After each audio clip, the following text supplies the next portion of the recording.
le son et la plume. Bonjour à toutes et tous, bienvenue sur le nouvel épisode du son et la plume consacré à Mila Auguste. Mila que l'on retrouve tout de suite. Bonjour Mila. Bonjour. Merci Mila d'accepter l'invitation du son et la plume. Alors Mila, dis-moi, c'est le dernier opus qui vient de paraître. Dis-moi, je crois que c'est une invitation, un peu dans tous les titres de l'EP, à se raconter et à se livrer un peu plus et à toutes les étapes de la vie. L'enfant, quand on se voit adulte, les gens qu'on perd, les gens qui restent. Mais ouais, c'est un truc un peu introspectif. Et ça m'a fait beaucoup de bien d'écrire ces chansons. On a donc depuis, on fait des allers-retours, hein, on est complètement libre dans notre balade. Depuis Back to the Town jusqu'à 10 mois, il y a du chemin de parcouru. Il y a du chemin. La vie passe. Bah ouais. Back to the Town, c'est une des premières chansons que j'ai écrites. Alors à l'époque, j'écrivais en anglais, vraiment grandi dans la musique anglo-saxonne. Donc c'est ça qui m'a bercée. Plus que la musique, la chanson française peut-être. Je crois qu'il y a un peu de pudeur le fait d'écrire en anglais. Puis après, le français est venu, je pense, en grandissant, avec acquérir cette liberté et voilà ce que je suis. Et je peux le dire vraiment avec les mots et voilà tout qu'on va et peu importe en fait. Donc il y a un vrai cheminement. D'accord, l'écriture en français serait une prise de risque plus importante, c'est ça? Quand on est français, je pense, ouais, parce que du coup, t'as un truc qui est plus frontal. Tu sais que tout le monde va comprendre potentiellement ce que tu racontes. Donc après, bon, il y a les images, il y a de la poésie et tout ça, mais c'est plus direct. Donc si tu parles d'un truc hyper perso, tu sais qu'on va te capter, on va te comprendre. Et moi qui suis très pudique, qui va plus écouter les gens que parler, c'est le saut dans le vide en fait. Ça fait du bien de l'écrire, mais après, tu le proposes aux autres. Donc, il faut être prêt à ce que ce soit reçu. C'est un paradoxe de faire de la chanson et de faire de la scène quand on est pudique ou pas? Ouais, je suis pudique. Alors, dans mes rapports humains, j'ai tendance à plus écouter, à être une contemplative, à regarder ce qui se passe. Dans les rapports où tu connais un peu moins les gens. Et après, c'est complètement contradictoire. Sur scène, il y a un truc plus libérateur du clown, de l'enfant. C'est du jeu, t'es vraiment dans le jeu. Et il y a un truc libérateur que j'espère les gens sentent.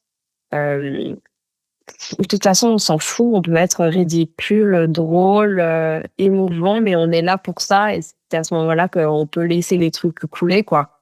C'est un flow. Dis-moi à quoi tu penses quand tu restes là, à scruter la mer avec ton blouson vert entre les doigts. Je suis pas dans le bon thème, je sais pas dire je t'aime quand il faut. Les vagues me retiennent, je voyage seul en tandem, je me noie dans un verre d'eau.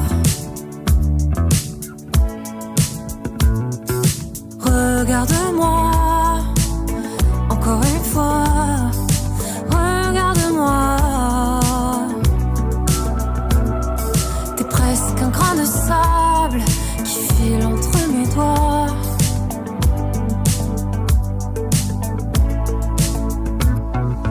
Dis-moi à quoi tu penses quand tu restes là, à scruter la mer avec ton blouson vert entre les doigts.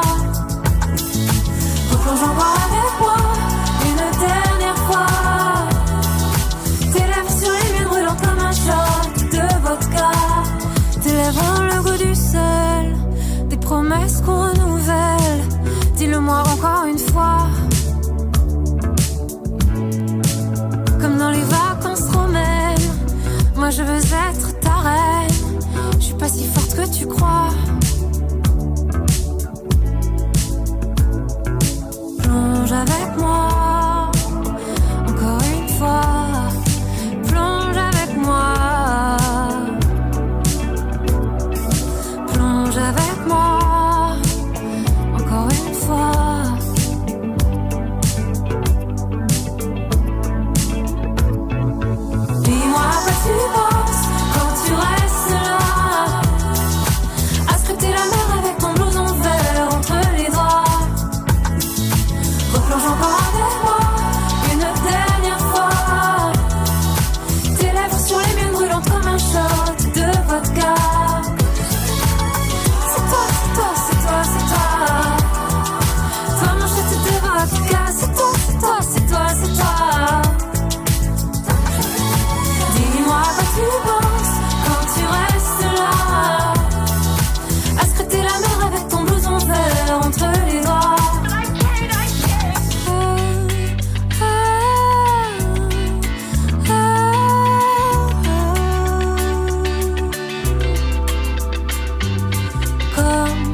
Tu évoquais à l'instant ta culture anglo-saxonne.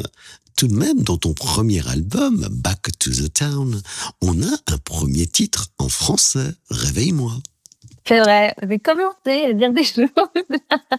On commence à creuser des sujets et ouais, non, mais c'était intéressant de l'écriture française comme ça, c'est chouette. Puis la pochette est particulière. Back to the Town. Ah oui, c'était avec une copine. Et écoute, ouais, il y avait un truc un peu flouté, un truc, je me planquais un peu quand même encore. Je me planquais encore un peu.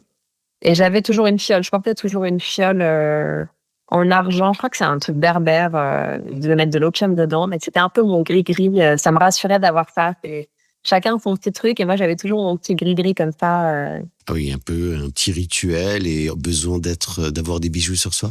Je porte toujours des bijoux. J'ai l'impression d'être à poil si j'ai pas des bagues. Ça, c'est le truc, j'ai toujours mes bagues, je peux pas sortir sans, quoi. Ouais, et puis, globalement, j'écoute toujours, Laurie Neal avant de monter sur scène.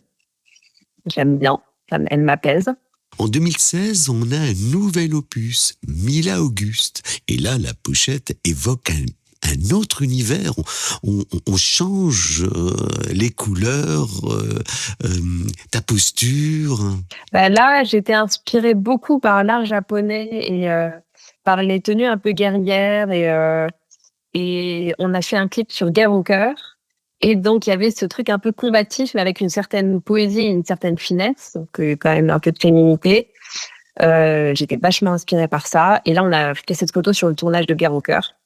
Et j'avais des grandes statues en bronze du Bénin, ce sont des léopards du Bénin. Il y avait ce truc un peu...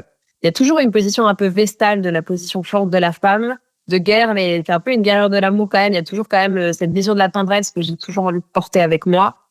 Mais une question de force quand même. Donc c'était vraiment ça, et de lumière, parce qu'il y a toujours de la couleur quand même, ou quelque chose de positif. C'est vraiment la dualité que j'aime bien travailler dans la musique et dans l'art en général. Je trouve que c'est intéressant, c'est le clair-obscur, là, tu vois. Donc, ce contraste-là, je le trouve intéressant. Tu évoquais le Bénin, les statues du Bénin. L'Afrique est un continent qui t'attire ? En fait, quand j'ai beaucoup bougé, j'ai grandi avec mon frère et ma mère. Et on a beaucoup déménagé avec elle. C'était au gré de ses coups de cœur et de ses envies. Donc, à 18 ans, j'avais déménagé 18 fois, tu vois. Donc, on était vraiment un peu en mode nomade. Et on a vécu pendant 1 an et demi à Abidjan, en Côte d'Ivoire.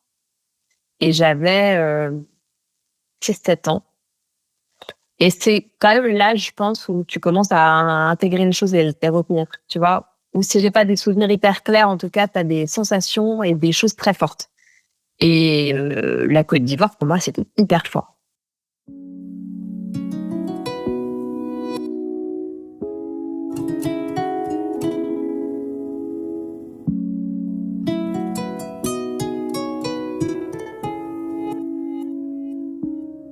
Je vois des milliers de roses quand je pense à toi. T'es plus qu'une putain d'étoile qui explose dans mon cœur, c'est le branle-bas de combat. T'es pas de celle qu'on oublie, pas de celle qu'on ne reconnaissait pas. Pas de celle qui s'efface, mais celle qui laisse une trace indélébile. Sandy, Sandy, Sandy, dis-moi que t'es pas parti pour rien. Dis-moi que t'es pas parti pour rien. Sandy, Sandy, Sandy, balance, balance des mots de rien qui réunissent, qui font du bien. Sandy, Sandy, Sandy.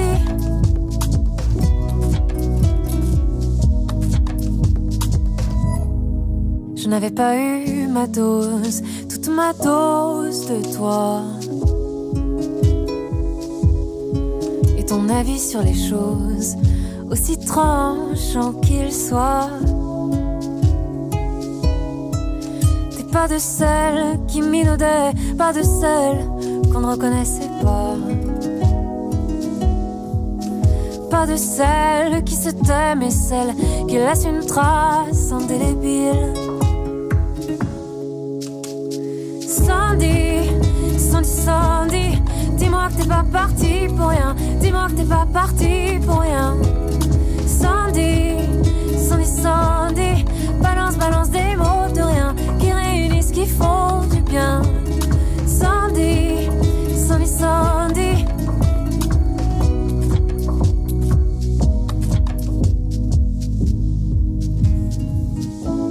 On imagine que tu danses, le son à fond sur du Véronique Sanson. Sandy, Sandy, Sandy, dis-moi que t'es pas parti pour rien. Dis-moi que t'es pas parti pour rien. Sandy, Sandy, Sandy, balance, balance des mots de rien qui réunissent, qui font du bien. Sandy, Sandy, Sandy, dis-moi que t'es pas parti pour rien. Dis-moi que t'es pas parti pour rien. Sandy, Sandy, Sandy, dis-moi que t'es pas parti pour rien.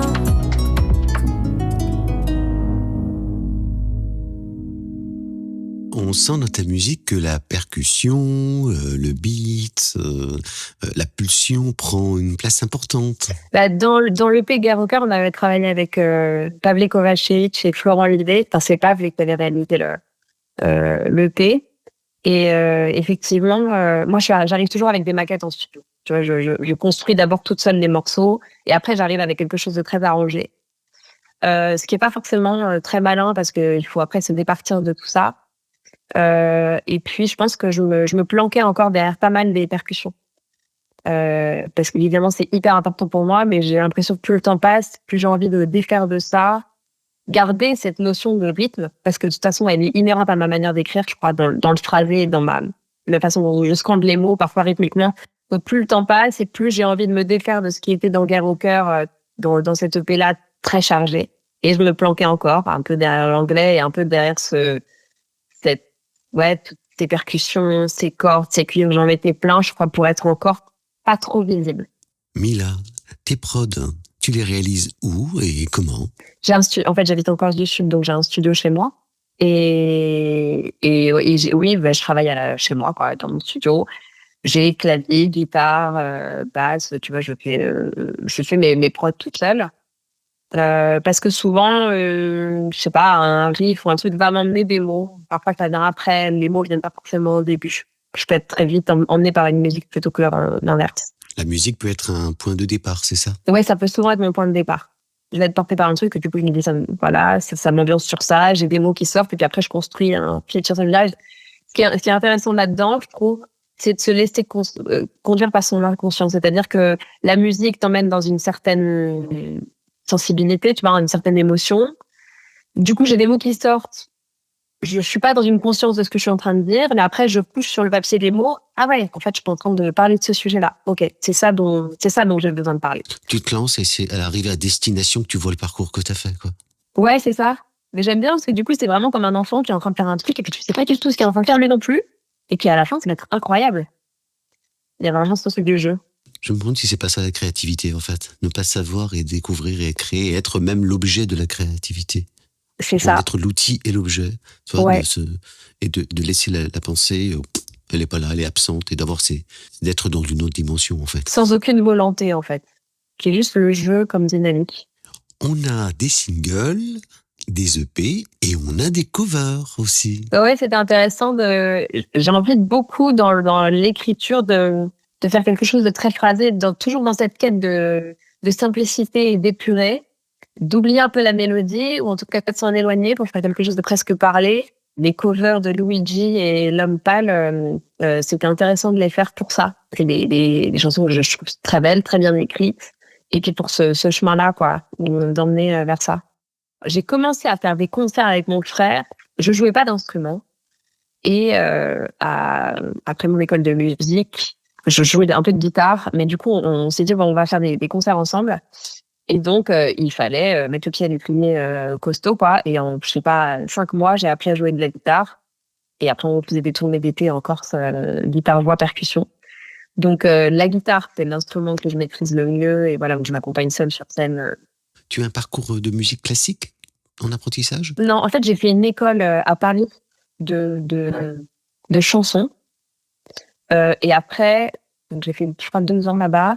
Et après, c'est autodidacte. Hein. C'est surtout le fait de faire des concerts et de travailler avec des gens, d'écrire des chansons avec d'autres, de les voir bosser, qui m'a fait vraiment apprendre. Et la Emmaüs, c'est pareil, j'ai appris toute seule. Et puis les possibilités sont infinies, quoi. Ouais. J'ai de la peine pour toi, 15 kilos de doute sur les bras. T'es pas l'aventurière que tu crois. Tu crois plus en rien. Le temps qui passe, c'est un chien. Tu cours après les heures, dis-moi quand tu respires. Dans la vue de salle et tu verras pire. Mais vas-y, lâche rien. Chante au moins le dernier refrain. Mais qu'est-ce que tu fous? Si elle me voyait, qu'est-ce qu'elle dirait? Qu'est-ce qu'elle dirait? Si elle me voyait, qu'est-ce qu'elle dirait? Qu'est-ce qu'elle dirait? Regarde un peu chez toi, tu mets la tête sous les draps. Dans la vie des autres tu te noies. Tu vois plus rien. T'as regardé 6 fois la vidéo d'un chien. Tu pourrais moisir sans que personne ne le voit. Déjà 10 jours, t'es pas sorti de chez toi. Tu pourris, mais qu'est-ce que tu fous? Si elle me voyait, qu'est-ce qu'elle dirait? Qu'est-ce qu'elle dirait? Si elle me voyait, qu'est-ce qu'elle dirait? Qu'est-ce qu'elle dirait? T'es assez gentille, t'es banale. Tu pourrais être moins gentil, moins banal. Tu pourrais être plus heureuse. Tu pourrais faire un peu moins ce que les autres disent. Si elle me voyait, qu'est-ce qu'elle dirait? Qu'est-ce qu'elle dirait? Si elle me voyait, qu'est-ce qu'elle dirait? Qu'est-ce qu'elle dirait? Si elle me voyait, qu'est-ce qu'elle dirait? Qu'est-ce qu'elle dirait? Si elle me voyait, qu'est-ce qu'elle dirait? Qu'est-ce qu'elle dirait? La volonté d'écrire, elle te vient d'où? Bah, j'ai toujours aimé les mots. Il y a une autrice Terry Moyens, c'est une chanteuse que j'ai écoutée jeune et qui m'a beaucoup marquée. Et ses textes me touchaient profondément. Et j'avais très envie, moi aussi, d'arriver à dire des choses avec aussi autant de poésie et de fragilité. Ça m'attirait vachement. Donc c'est pour ça aussi que j'ai commencé à écrire. Et puis, c'est venu aussi d'une contrainte. Quelque part, j'ai travaillé avec un guitariste au tout début de ma vie de musicienne. Et puis, qui me prenait j'étais un peu la muse, mais pas dans le bon sens du terme. Et puis, la chanteuse et la fille. Et au bout de quelques réflexions, ça m'a beaucoup gênée. Et j'avais pas envie d'être cette nana-là qui fait un peu potiche, quoi. La mignonne nana blondinette, gentille, et puis qui chante pas mal. Ça me faisait vraiment chier d'être ça. Et donc, je me suis dit, OK, bah, tant pis, à partir de ce moment-là, j'ai dit, vas-y, on arrête. Ça m'intéresse pas. Moi, j'ai besoin de créer et j'ai besoin de construire des choses et j'ai besoin de creuser des choses. J'ai pas envie d'être juste une surface. Donc, je vais me lancer, tant pis, et puis tant pis si c'est pas bien au départ ce que je fais, j'ai vraiment besoin, moi, de m'éprouver sur ça. Donc, c'est là que j'ai commencé à écrire toute seule. Donc, c'est de l'émancipation et puis, ouais, cette contradiction à ce truc très, très masculin, très autoritaire, qui me déplaisait vachement, ouais. C'est compréhensible, on existe d'abord par soi-même, et puis en plus d'être effectivement devanture de la scène, oui, c'est désagréable. C'est très désagréable. Hein. Je me suis dit, bon, je vais tenter mon coup toute seule. C'est bien aussi comme une grande, ouais. Absolument. Alors, du coup, l'écriture en français, là, sur le dernier EP, dis-moi, qui a réalisé la pochette? Alors, la pochette, on tournait un clip avec une copine, et c'est dans un endroit que j'aime beaucoup, qui est en Corse du Sud, pas loin de chez moi. C'était un truc hyper spontané, on riait, on s'amusait beaucoup, on était contents de notre tension incroyable. J'avais envie de ce truc-là et de me dire que c'était un sentiment de liberté parce que c'est en pleine nature et je suis hyper nature, c'est vraiment là où je me sens probablement le mieux. Donc on était en pleine nature, en train d'essayer de créer des choses belles et qui aient du sens et qui nous touchent. Et on était juste contentes. En fait, il y avait un truc hyper simple. Et j'avais jamais fait de pochette comme ça, je pense aussi spontané, simple, avec pas de fioriture, j'étais à peine maquillée. Enfin, il y avait un truc très très sobre et c'est vraiment là que j'ai envie d'aller. Donc c'est dans l'esthétique, ouais. Oui, et puis la photo, c'est comme si on se baladait avec toi et que tu nous regardes de côté en disant dis-moi. C'est ça, il y a vraiment la notion d'échange et de on attend, dis-moi de quoi t'as envie de parler en fait. Et c'est ce qui est sur le cas. J'ai envie que les gens pour si elles me voyaient, par exemple, la question du discours entre la femme et l'enfant, c'est pareil, j'ai envie de suggérer un dialogue avec les autres, quoi. Et c'est vrai que je trouvais que cette photo, elle emmenait vers ça, juste, ok, on peut discuter ensemble. Cette photo, elle date de quand, Mila? Alors, je pense qu'on l'a faite il y a 2 ans. Ouais, donc j'ai un peu vieilli depuis. Je suis un peu moins fraîche. C'était pas ma question. Mila, ce n'était pas ma question.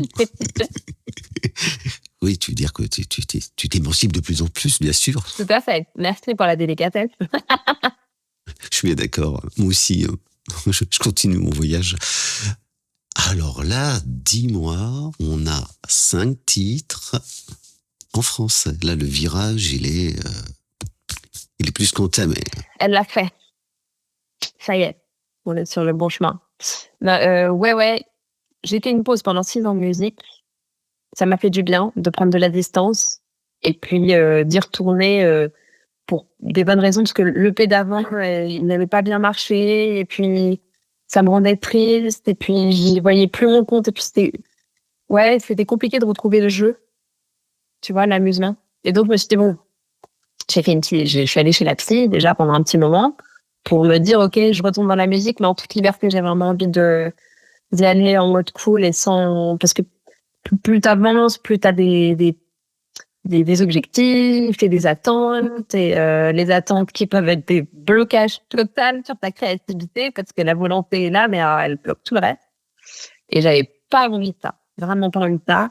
Du coup, le fait de faire une pause, de me dire peut-être que j'y retournerai pas en fait, je sais pas, est-ce que c'est vraiment ce que je suis? Du coup, tu te poses 1 million de questions. Enfin, c'est une remise en question comme plein de gens le font. Je trouve qu'elles sont salvatrices parce que ça remet à zéro un peu les compteurs, quoi. Tu as besoin de quelle ambiance pour écrire? J'ai besoin d'être tranquille déjà, évidemment. Je pense qu'il y a un truc de quiétude et j'ai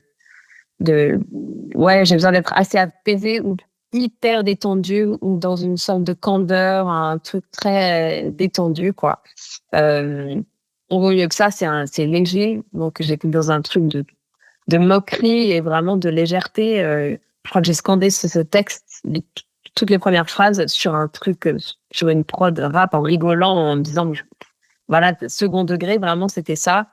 Donc, il y a toujours la détente qui est là. Sandy, j'avais besoin de le sortir et il y a plus d'émotion dans ce texte-là, c'est différent. Ça dépend vraiment des textes abordés. Ça dépend des textes abordés. Tu crois que tu peux nous en lire un extrait du texte que tu souhaites? Je crois que c'est Si elle me voyait, parce que j'ai encore du chemin à faire avec ça. J'ai de la peine pour toi. 15 kilos de doute sur les bras. T'es pas l'aventurière que tu crois. Tu crois plus en rien. Le temps qui passe est un chien. Tu cours après les heures, dis-moi quand tu respires. Dans la vie de salle et tu verras pire, mais ne lâche rien. Chante-moi le dernier refrain. Qu'est-ce que tu fous? Si elle me voyait, qu'est-ce qu'elle dirait? Si elle me voyait, qu'est-ce qu'elle dirait? Voilà, l'introspection, le discours entre une jeune femme et son enfant intérieur. Qu'est-ce qu'elle dirait de moi? Le voyage est vraiment cool à faire. Enfin, moi, ça peut être un peu dur, quoi, comme introspection, mais c'est un vrai regard hein, quand tu te demandes l'enfant que tu étais, les rêves qu'il avait, cet enfant, et ta perception des choses et ses envies, et maintenant ce que tu es. Et du coup, vers où ça peut t'emmener? Potentiellement, là, ça peut être assez négatif, ce que je dis dans le texte, mais ça emmène vers un second souffle aussi. Ça permet de faire un point zéro. OK, on repart. Qu'est-ce qui va pas? Qu'est-ce qu'on peut améliorer? Où est-ce qu'on peut aller pour que ce soit aller dans le rêve, quoi, dans la candeur et dans la pureté de ce qu'on pensait quand on était gamin. Tu vas garder cette âme? Ouais, je crois. Je crois, parce que j'aime toujours le jeu et je me suis retrouvée un jour avec une mini-jupe et puis j'avais prévu de m'asseoir sur scène pour faire un morceau en feu de camp. Mais en fait, on voyait presque ma culotte, c'était absolument ridicule, mon truc. Donc, je disais, bon, attendez, ne regardez pas, je me positionne. Ah oui, donc tu tournes la dérision, un vrai clown en fait. Voilà, ah ouais, clairement. Mais en fait, quand j'ai commencé la musique, je voulais vraiment. C'est pour ça que c'est Mila Auguste aussi. Auguste, c'est le clown. Ah voilà, Mila Auguste, c'est le clown. C'est maintenant pratiquement fin d'émission que je l'apprends. Merci Mila. Alors pourquoi le clown, Mila? En fait, c'est un personnage que je trouve intéressant parce que il s'autorise à être ridicule pour l'autre, pour le faire rire. Et de la même manière qu'un artiste sur scène va soit être drôle, soit être émouvant pour se faire du bien, mais pour l'autre, le clown a ce truc-là de se rendre ridicule, c'est-à-dire qu'il va se mettre au plus bas de son essence humaine pour l'autre. Ce que je trouve, moi, humainement, je trouve ça génial. Tu vois, faut se dire, ok, je me fous. Là, sur scène, des fois, je fais des chorégraphies ridicules, mais je le dis aux gens et je me dis quelque part, ça démystifie le corps, la personne, et c'est juste des gens qui ont besoin de se lâcher. Il y a un truc de relâchement. Et je le vois quand je fais ça sur scène, de dire, ok, là, je vais faire n'importe quoi, les gars, je m'en fous. De toute façon, il n'y en a qu'une vie. Et du coup, je me dis, les gens, je pense que ça leur fait du bien. Merci Mila Auguste. Nous arrivons au terme de notre émission. Un petit mot pour les auditeurs auditrices qui vont écouter, découvrir ton album, te découvrir sur scène. On leur dit quoi? Que je leur souhaite toute la tendresse du monde déjà, une chose importante. Puis j'espère que ça va les faire voyager, puis les emmener à rencontrer leur enfant intérieur et à embrasser la vie, et puis la mort et les gens qui partent, à embrasser les choses qui viennent et essayer de prendre les choses avec le plus de légèreté possible, avec le clown, même dans les moments durs. C'est ce qui aide le plus. Rien n'est éteint, même si je vois plus de drames dans tes yeux que de flammes. Tout reste à écrire, ton corps de pâle souvenir. Alors danse avec lui, mais regarde-toi, t'es tellement belle comme ça, mais regarde-toi. Oh, c'est ton cœur, c'est ton cou qui nous unit, n'écoute pas la rumeur. C'est seule voix intérieure. Oh, c'est ton corps, je veux te voir le vivre encore. Ton corps est un paradis, alors vas-y danse avec lui, ouais, danse avec lui, danse avec lui, danse. La tête est un compagnon cruel qui sabote ta peau, te brûle les ailes. À chaque pas de travers, tu vois mille chandelles. Mais vas-y, danse avec elle. Mais regarde-toi, t'es plus forte que tu crois. Mais regarde-toi. Oh, c'est ton cœur, c'est ton pouls qui nous unit. N'écoute pas la rumeur de cette sale voix intérieure. Oh, c'est ton corps, je veux te voir le vivre encore. Ton corps est un paradis, alors vas-y danse avec lui. Ouais, danse avec lui, danse avec lui, danse. Oh, vas-y danse avec lui, danse avec lui, danse.